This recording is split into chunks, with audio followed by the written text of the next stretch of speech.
On the day my twin sister was buried, Joseph sat listlessly by the grave for 3 days, neither eating nor drinking. Everyone in the village couldn't help but sigh, saying the two had deep feelings but a short fate. Even my own mother accused me, asking why I had to steal Joseph away. It seemed everyone chose to forget that Joseph had been my husband for 32 years. At midnight I staggered across the main road, dazed, when a truck barreled toward me. I could have dodged it. But I didn't want to. Joseph shoved me aside and fell into a pool of blood. He begged me, if there is an afterlife, to return him cleanly to my sister. What is cleanliness? I laughed madly. When I opened my eyes again, I was back in the winter of 1977, the beginning of all the fates that had been disrupted. Vivian, are you really not going to be with Joseph? Apart from your sister, Joseph is the second person in the village to get into university. He's the best young man we've got here. Vivian shook her mother's hand and pouted, Mom, I'm going to university in the city. Do you think I can't find a man? Why would I cling to someone like Joseph from the countryside? Seeing her mother's resistance soften, Vivian pressed her advantage. It's not that he's completely unsuitable. Why let good things go to outsiders? Isn't my sister single? Why not match Joseph with her? No, no. Mom waved her hands repeatedly, her tone resolute. You can have your sister's chance at college, but Joseph, absolutely not. The villagers would laugh at our family. Mom.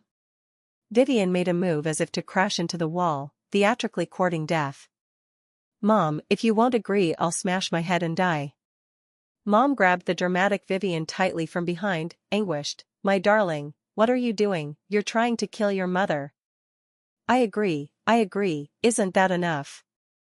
I stood outside the door, peering through the crack, watching their performance with perfect clarity. So that's how it was, so that's what it came down to. I mean, in my past life I may have had feelings for Joseph, but I never said or did anything improper.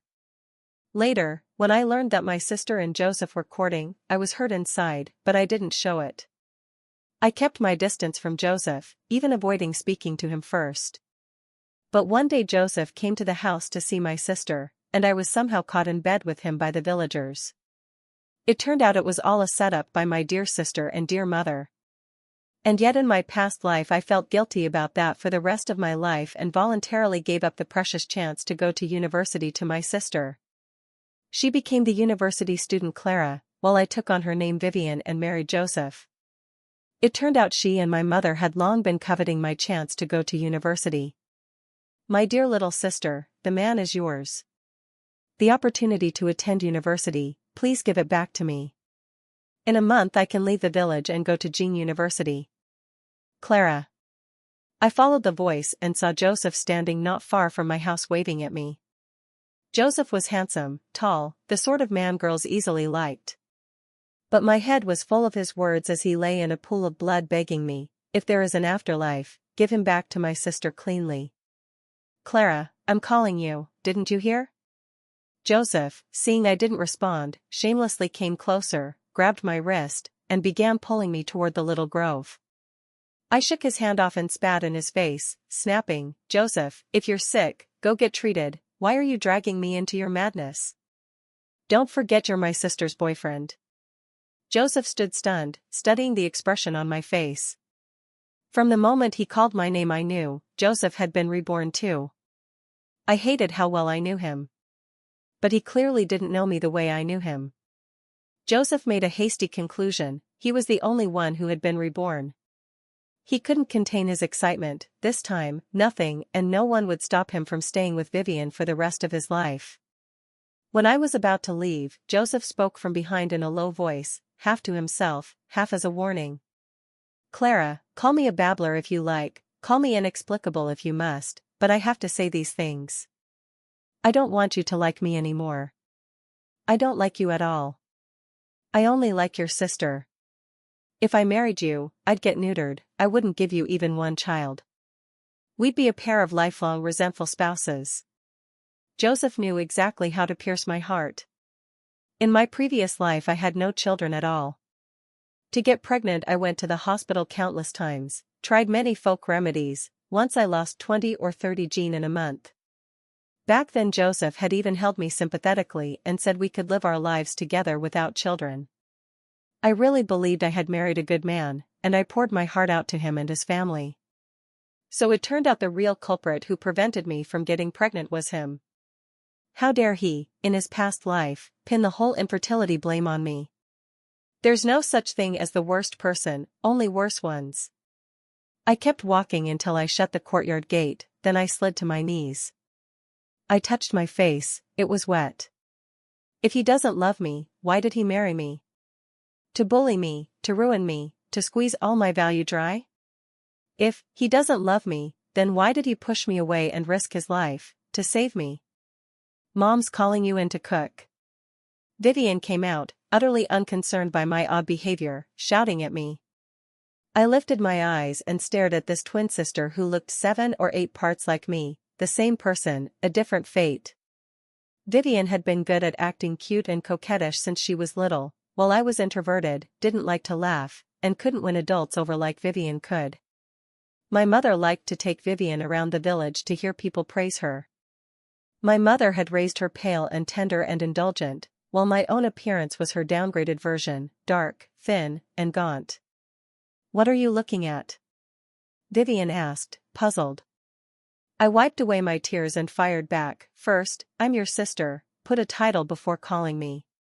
Second, cooking isn't just my job, you can cook too." I pushed her aside with my shoulder and went straight back into the house. I had figured it out. In my previous life I was soft, so people bullied me. This life I'm going to be a firecracker, anyone who provokes me, I'll explode on them. "Clara, don't you think Mom's getting old? She only did housework for 2 days and her back and waist are aching." I glanced at my mother coldly. It wasn't her back or waist that bothered her, it was her eyes. Ever since elementary school I had been helping with chores at home, and as I grew older I became the main person responsible for them. I was only taking a couple of days off now, and my mother was already making a fuss about my nose and eyes. Yet Vivian, who all her life wouldn't even steady an overturned soy sauce bottle, never got a word from Mom. Why was that?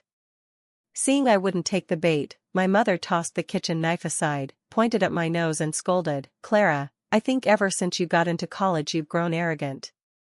You don't do the chores, you won't help in the fields, you think you can change the world. I reckon we might as well give your spot at university to Vivian.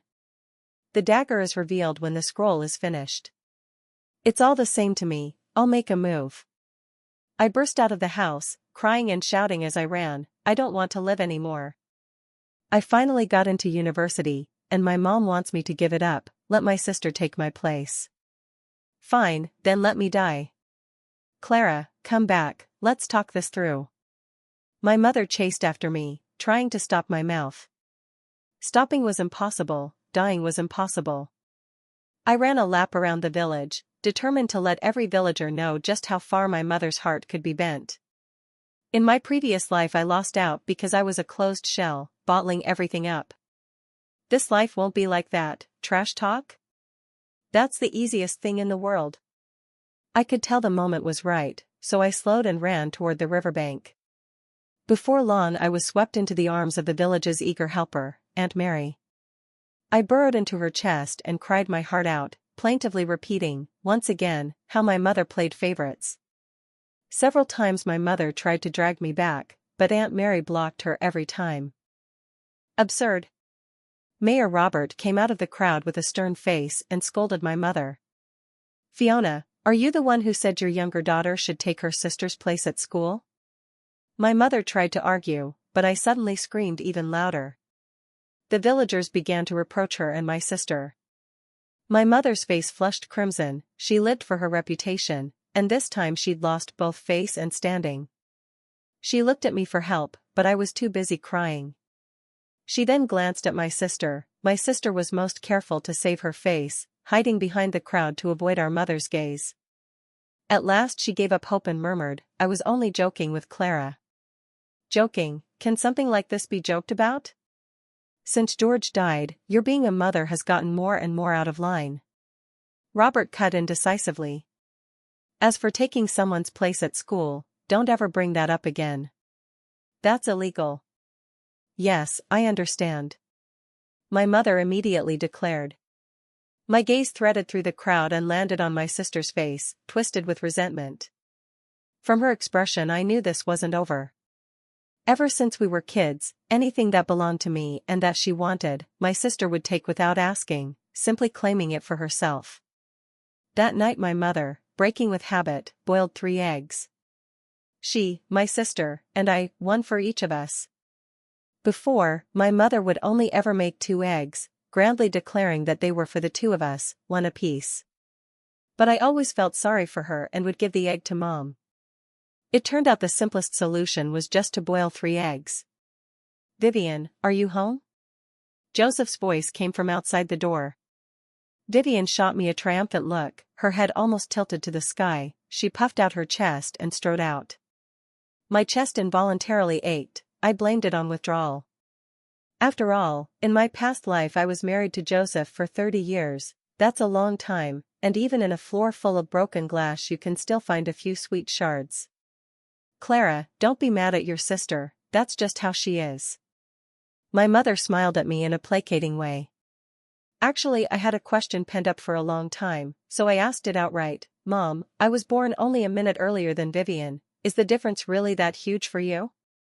You've told me since I was little that I'm the older sister, that I have to forgive her, look after her, shoulder the responsibilities of being the elder, but I'm only a minute older.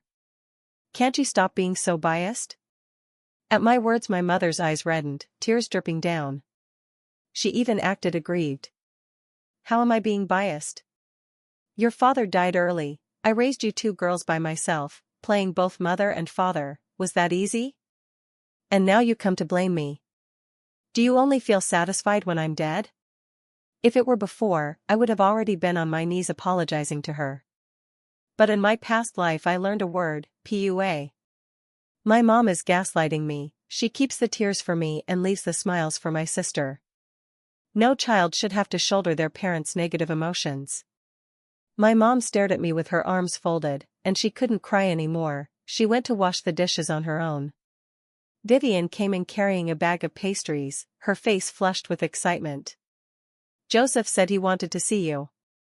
Seeing me sitting on the stool with no intention of going out to meet Joseph, she panicked. Joseph's waiting outside for you. How rude can you be, not even going out to see him? I gave her a faint sideways glance. Don't tell me you haven't married him yet. Even if you had, what law says a brother-in-law has to meet me just because he's family? Why would I be obliged to meet him? Vivian, used to being bossy, dragged me straight toward the door. I wasn't paying attention for a moment and she really did pull me out into the courtyard. Joseph, my sister is bullying me. Joseph comforted Vivian with tender concern, then turned to scold me. Clara, can you, as an older sister, stop always picking on your little sister? I rubbed the wrist Vivian had grabbed until it was red, hiding the swelling behind my back.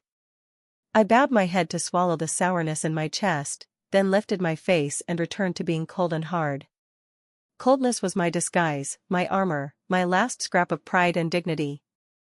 What business of ours is it to you, an outsider? Joseph exclaimed in shock. Clara, how can you be such a despicable person? Bullying your sister. I try to reason with you, and you don't feel ashamed, you feel proud.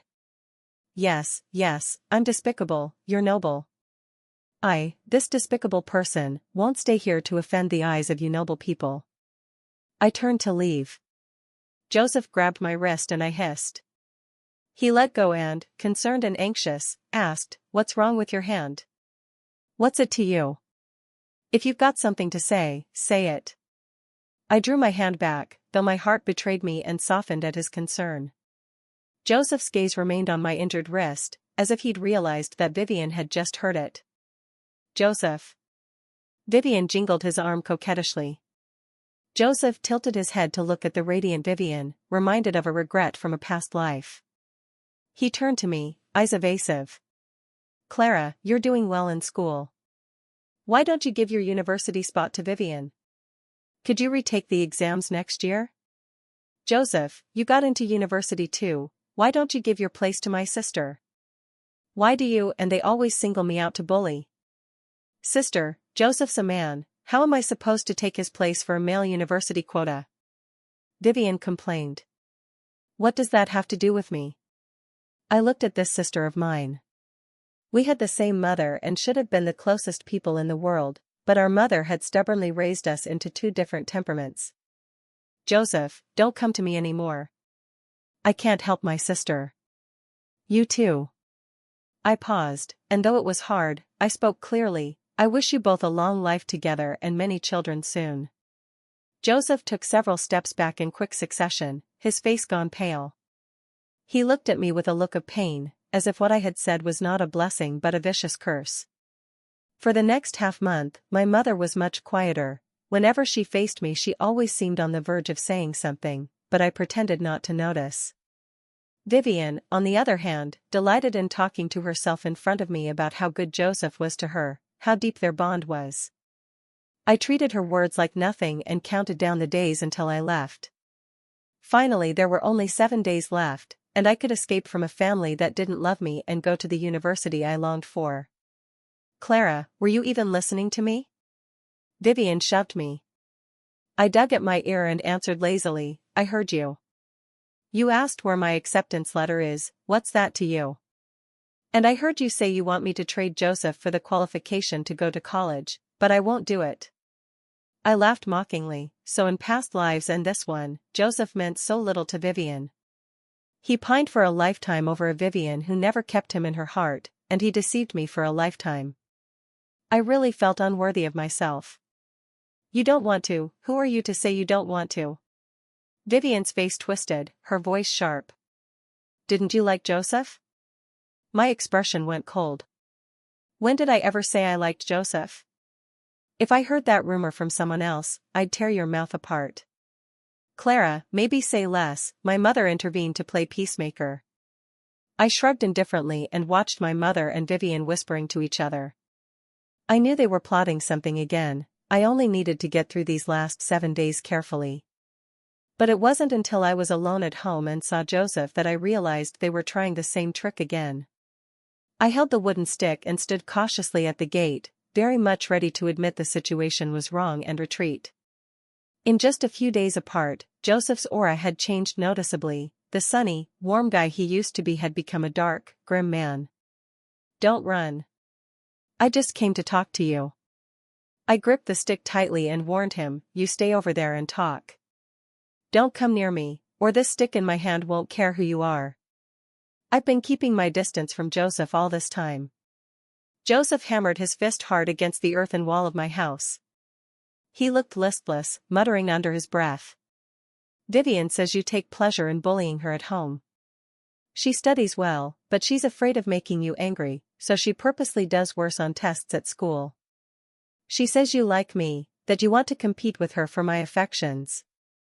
I thought you were scheming, that you broke me and Vivian apart. But why? His words trailed off as he peeked at my expression. My face was half hidden behind the door, my features shifting like a wavering light.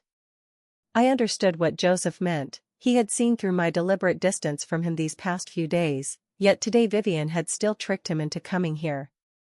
At this point, even a fool like Joseph would know that the matter of the past life had nothing to do with me. In his previous life he felt wronged and had been forced to marry me, but was I not also coerced into marrying him? Joseph stepped toward me slowly, those deep, affectionate eyes fixed on me. Clara, only you truly care about me. I swung the wooden stick, aiming it straight at Joseph's head. Get lost. Try that again and I'll call you a pervert. If he were actually convicted of that, Joseph's whole life would be ruined. Don't shout, I'm leaving. Joseph clutched his head and fled in a panic. He chose escape for the sake of his future. Vivian, who had been hiding in the shadows, popped out and scolded me. How could you chase Joseph away from me? I looked coldly at Vivian and at my mother standing behind her. I couldn't stay in this house any longer. Who knew what other dirty trick scheming Vivian might pull? I had to leave immediately. I planned to go into town to find my second uncle. He was the kindest person to me, 100,000 times more loving than my mother. Second uncle was my father's own younger brother. The two brothers were very close, And second uncle always said that it was because my father paid for his education that he had overworked himself and died young. So after my father was gone, second uncle sent money and train tickets to my mother every month. My mother kept saying she was the one who raised me, but we both knew perfectly well that it was actually second uncle who supported me. My mother had it easy. When my father was alive she relied on him, and when he died she relied on my second uncle. With me around to do the housework, she spent her days sighing and lamenting her fate everywhere she went. In my last life he knew I had given the university opportunity to Vivian, stayed in the countryside and married, and he tried to persuade me many times. Because I spoke harshly to him about Joseph, second uncle gave up on me and left in disappointment. This time after being reborn, I hid the acceptance letter and other important documents with second uncle. To avoid unnecessary complications, I'd better leave this house first. But when I pushed at the door, it was locked from the outside with an iron padlock. Vivian's voice came from outside. "Clara, hand over the acceptance letter. If you don't give it to me, don't think you can walk out this door." "How can I give you the acceptance letter if you won't open the door?" "Give it to me through the crack of the door." Seeing Vivian wouldn't fall for it, I told the truth. "Vivian, the acceptance letter isn't with me." Vivian laughed, a wild, triumphant laugh. "If there isn't an acceptance letter, then there isn't one. I can't go to college, and Clara, you won't either."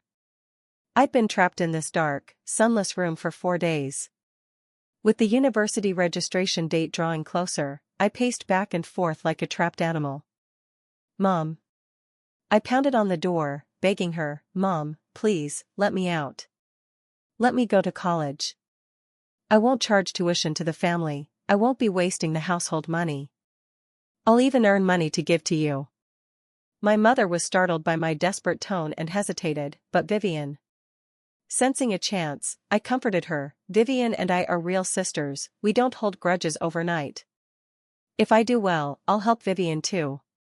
Mom, I've never asked you for anything my whole life, just this once, please, help me, won't you?" There was a long silence outside. Just as I was about to lose hope, I finally heard the key turning in the lock. At that moment, Vivian's icy voice cut through. "Mom, if you let Clara go to college, I'll kill myself just to prove it. Choose, me or her." My mother's motion stopping the lock froze. From hope to despair, it turned out to be only a few seconds. Plip plip, I counted the seconds of despair, and heard my mother's voice. "Clara, just listen to your sister." As expected. I murmured to myself, "Mom, why can't you be on my side just once?" "Heh, Clara, what gives you the right to compare yourself to me?" Vivian sneered. "This is the confidence that only a child who's been favored all their life can have." I refused to back down and shot back at her. "Vivian, you can try to keep me locked up forever. Sooner or later I'll still get into college, this house can't hold me. Even if I really can't get into college this year, next year, the year after that, one day I'll get in." "You'll never get into college." I froze, puzzled. "What do you mean?" "Literally." Vivian drew out the word and told me something. "Your mother and I picked a husband for you, it's Derek from the village, you should know him, right? He's notorious in the village for being lazy, drinks, beats his wives. His previous wife was beaten so badly she ran away without looking back. TSK, Clara, look at you. I told you to marry Joseph and you wouldn't, now you're happy to marry Derek." "Mom, is this true?" "Clara, maybe. Derek isn't as bad as the village says." Ha ha ha, I laughed until my sides ached. The biggest joke I've ever heard in this life, and the last was apparently told by my mother. Derek isn't that bad. Then why don't you marry him? And why doesn't Vivian marry him?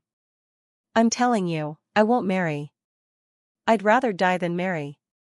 You, my mother was so furious she could hardly speak, and Vivian led her away. Late that night, Joseph's voice sounded outside the door. "Clara, I've heard about what happened. How about you marry me instead? But you'll have to give this chance to go to university to Vivian. I've thought it over, your grades are good, you can take the exams again next year." I lifted my face from my knees and, weary, said, Joseph, do you think you're especially noble, that you can sacrifice yourself for Vivian, for your great love? But to me, you're nothing more than a selfish, self-centered, despicable little man who only loves himself. I'm telling you, I don't like you. I don't want to marry you. Only now did I realize I truly felt no stirring for Joseph at all. It must have been that in my past life I saw so few men that I hung myself on the tree that is Joseph. Joseph retorted, how could that be? How could you not like me? You copied practice books for me by hand, you organized my weak subjects for me, you wrote more than a dozen study notes for me, how is that not love? It turns out I once loved him so deeply, but after the trials of a previous life, I had long since erased it all from my memory. Joseph, if you think I was ever good to you, if for even a single moment you feel grateful for what I did, then let me go. No. If you leave you won't come back. Wait for me, tomorrow I'll break up with Vivian and marry you. From day to night, and back to day again, I sat frozen on the floor, my gaze suddenly falling on the matches and the kerosene lamp. Fire! Put out the fire, a villager shouted. My mother grabbed someone and asked curiously, whose house is on fire? Fiona, why are you still wandering outside? It's your house that's on fire. By the time my mother arrived, half the house had been burned pitch black, and Clara was nowhere to be seen. She seized the stunned Joseph and asked, where's my Clara? Where is she all right? Joseph pushed my mother away and spat, she's gone. She left and she's never coming back.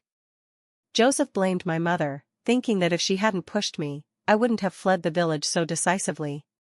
No, not coming back? My mother's voice trembled as she sat on the ground, dazed, not caring that a room had been burned down, not caring about Vivian, who hadn't come home yet. It was as if she had suddenly, faintly, awakened to my motherly love. Joseph was among the first villagers to rush to put out the fire.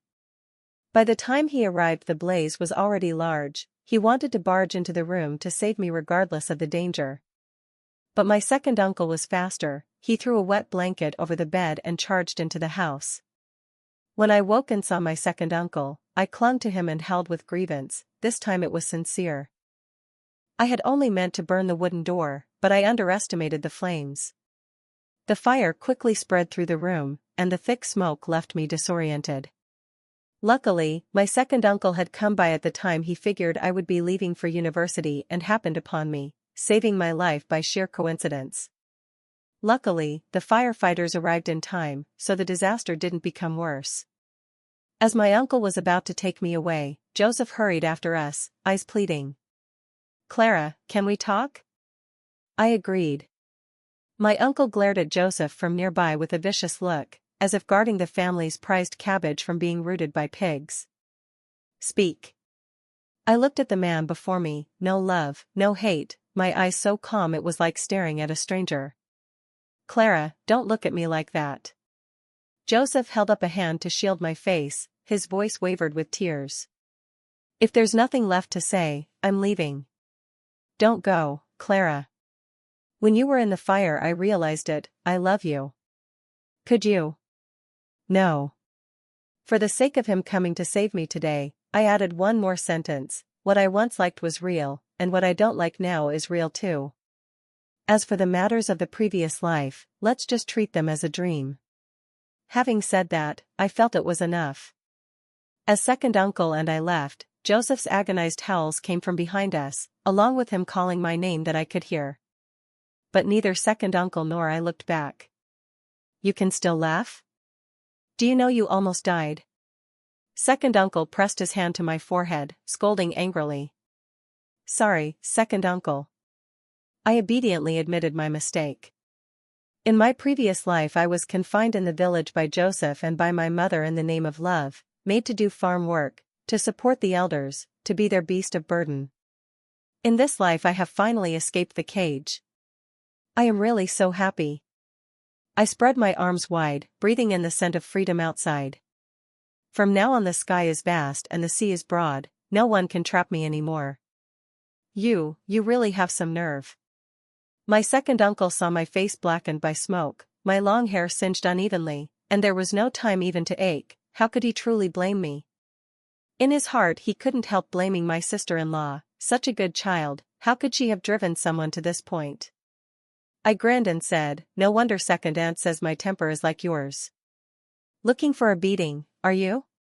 Second uncle raised his hand and laughed too. When we arrived at second uncle's house, I looked at the bright, clean living room and stood at the doorway, afraid to step inside. What, do you want me to invite you in? Second aunt had finished cooking early and watched me with a smiling face. Seeing me still hesitating at the door, she came out and took my hand, pulling me into the house. The only happy day I'd had since my rebirth was the one I spent at second uncle's house. I got up in the night, and before I left the room I could hear second uncle and second aunt talking. Second aunt's voice was thread with tears. You've helped your brother's family a lot over the years, and I've never said much. But look at Clara visiting today. When I held her my arms tingled, and look how your sister-in-law raises her child. Alright, don't say so much, it isn't good for the child to hear. I'm not stopping. Clara is going to university. You have to divert some of the money and tickets you send every month to your sister-in-law's house over to Clara, or I won't let you off. I know. You tell me, how did I end up marrying such a good wife? I clamped my hand over my mouth, keeping the sobs from spilling out. Second uncle had struggled these past years because of our family. Even my cousins chose to live at school to save money. They were so good to me, how could I bear to burden them further? Clara, come out for dinner. Second aunt knocked at the door from outside, but there was no answer. She opened the door, there was no one left in the room. On the table she found the note I'd left and the IOU. In 1977 university required no tuition, but I still needed living money, so I took the 20 yuan from the envelope second uncle had given me yesterday and left before dawn. I entered university, living a life that was both frugal and full. I gnawed on steamed buns at every meal. I had thought that in college I could find spare time to do part-time work to support myself, but I soon discovered that imagination is rich while reality is lean. My major was in the foreign languages department, something I had never dealt with in my previous life. Rebirth hadn't given me any advantage in learning, and on top of that my classmates were all more and more hardworking, competing over who got up earlier and who stayed up later. In that kind of environment, let alone going out to work for money, I even found myself reciting vocabulary in my sleep. 3 months into the term, no matter how thrifty I was, my 20 yuan had finally run out. I went from 3 buns a day, to 1 a day, to now only drinking water. My body could no longer hold up, and I fainted in class. When I opened my eyes, I was already surrounded by classmates. Everyone was speaking at once, some offering to take notes for me, others saying their relatives' kids could tutor me, and so on. Not a single person showed contempt or dislike because of my poverty. This was the first time I deeply felt what classmate camaraderie meant. People would get red in the face debating whose pronunciation was most standard, would stare daggers at you and chase you down if your grades were better than theirs. What everyone competed over was striving upward, what they pursued was mutual improvement. Professor Chin, who taught our major courses, shooed away the noisy students, handed me an envelope, and said sternly, "Consider this a loan from me for now. Pay me back when you have the money. If you don't accept it, you're not allowed in my class. If you want to be my student, you have to obey me." I accepted everyone's kindness. With my pen I carefully recorded each act of goodness shown to me. They asked for nothing in return, but I am someone who repays every kindness. Even if it was just boiling them a kettle of hot water, bringing back an evening meal, or doing whatever small tasks I could manage. I studied even more diligently, working and working again, so as to be worthy of others' help and worthy of myself. Uncle Air also, 3 months later, arrived at the school dust-covered and out of breath looking for me. He was about ready to thrash me in public. It turned out that after I left he had been sending me money and tickets, but because the address was wrong each time they were returned. This time he had saved up and finally came to the school to find me. It wasn't until I promised him I would eat properly, accepted the money and ticket he sent, and added a lot of pleading and coaxing that second uncle begrudgingly forgave me. From him I learned that after I left he had halved the money he was sending to my mother. Vivian came with my mother to make a scene several times, and in the end, under my aunt's threat of "make more trouble and you'll get nothing," they slunk away and accepted that the payments would remain as they were. Second uncle also told me that my mother had quietly asked him a few times about my whereabouts, but he held firm and didn't tell her. He said she looked several years older now, half her hair gone white, her face drawn and exhausted. Seeing the hard line in my features, he gave up trying to persuade me to reconcile with the family. After all, he had witnessed what I'd gone through to escape that home for the sake of my studies. The day second uncle left a city, I watched his retreating back and suddenly tears came. My father's already blurred features took on a concrete shape. The 4 years of university flew by in the spirit of classmates pushing each other forward. Those unpleasant things of mine seemed to vanish. I grew flesh and blood again and became someone completely different from before. I was confident, sunny, full of boundless vitality. During that time, aside from proactively keeping in touch with second uncle and the others, I never contacted anyone at home. Joseph did come looking for me many times, but I never saw him. Later he got wiser and asked people from other departments at our school to help carry letters to me, to bring me food and supplies, and even money and tickets. But I retreated from everything, and my classmates could see how exasperated I was by Joseph's behavior. They purposely blocked students from other departments from getting close to me. Even if Joseph still sought me out, the friendships from the other departments couldn't withstand his constant draining. They gave up helping. In those 4 years my mother came to the school to look for me twice. Now, not yet 50, she looked even older than she had in my previous life when she was in her 60s or 70s. Well, in that life I was there to take care of her meticulously. She didn't have to do anything, only move her lips. In this life this dutiful old workhorse, ran off. Vivian was someone who did nothing at all, so of course everything had to be done by her. With Vivian making things harder for her, it wasn't surprising she aged quickly. But both times I dismissed her curtly. The last time I told her, "Don't come looking for me anymore. When you reach the statutory retirement age, I will, according to the law, transfer you monthly living expenses at the minimum subsistence standard. Our mother-daughter ties end here in this life. You may not believe it, but I've taken care of you my whole life. I've borne your lifetime of complaints. What I owed, I've repaid." She left my school trembling, and afterward we truly never bothered each other again. After graduation, thanks to my excellent grades and strong recommendations from my teachers, I got a job at the Ministry of Foreign Affairs.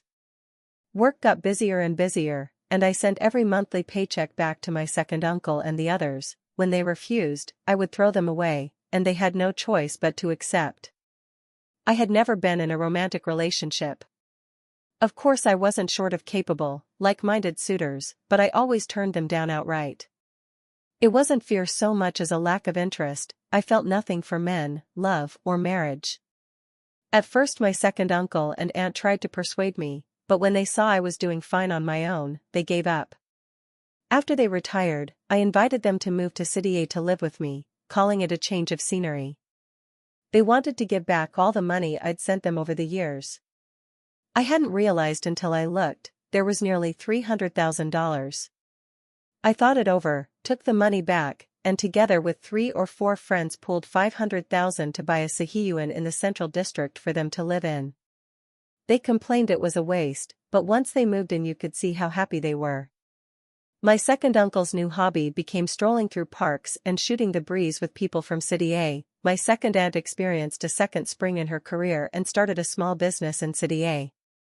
When my second aunt told me she wanted to go into business, she kept sneaking glances at my face, afraid I would think it was shameful. I smiled and said, "As long as it makes you happy, I'll always be your strongest support." I will never forget how warm her hug was when I worried about dirtying her living room. Later, when my cousins grew up and could work, I strongly encouraged them to come to City A for jobs. Partly because there was more potential here, and partly out of selfishness, I wanted to keep my second uncle and aunt close to me. Even if I can't see him every day because of work, as long as I know someone in this city is waiting for me to come home, my heart can settle. My words carry weight at second uncle's house, and my cousins value my opinions. They really did come to City A to make their way. As long as it doesn't violate organizational rules, I spare no effort to help them. Food, lodging, transportation, work, I take care of everything, and they tell everyone I'm their real sister. I listen with a smile. You reap what you sow. I'm the bean second uncle and second aunt got for raising them. I think, in this life I've been given completeness. Aunt Fiona, are you home?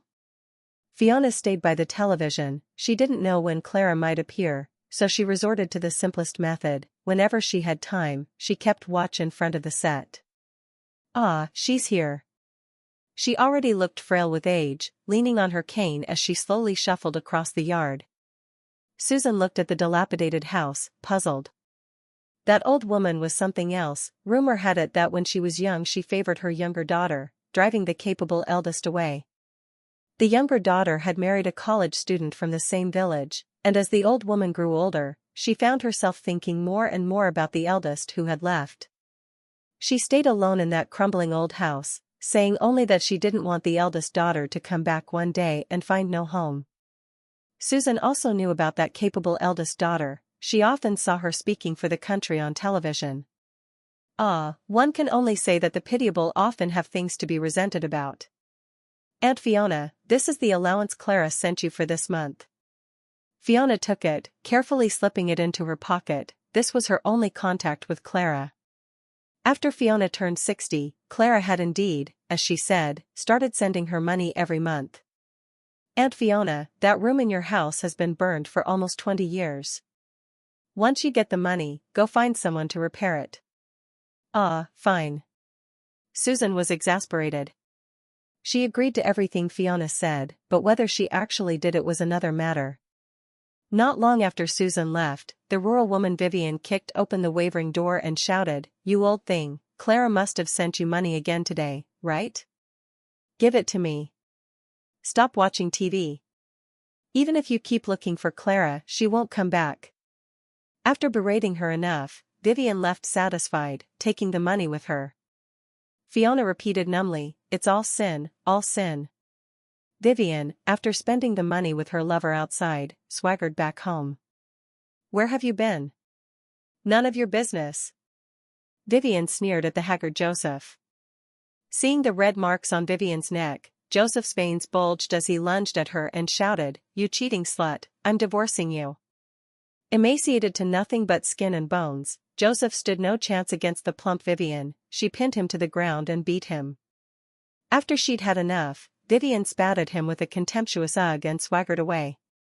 Joseph lay on the floor motionless, thinking back over this painful life. He couldn't understand how he'd managed to live it this way. Unable to marry Clara, he had married Vivian instead.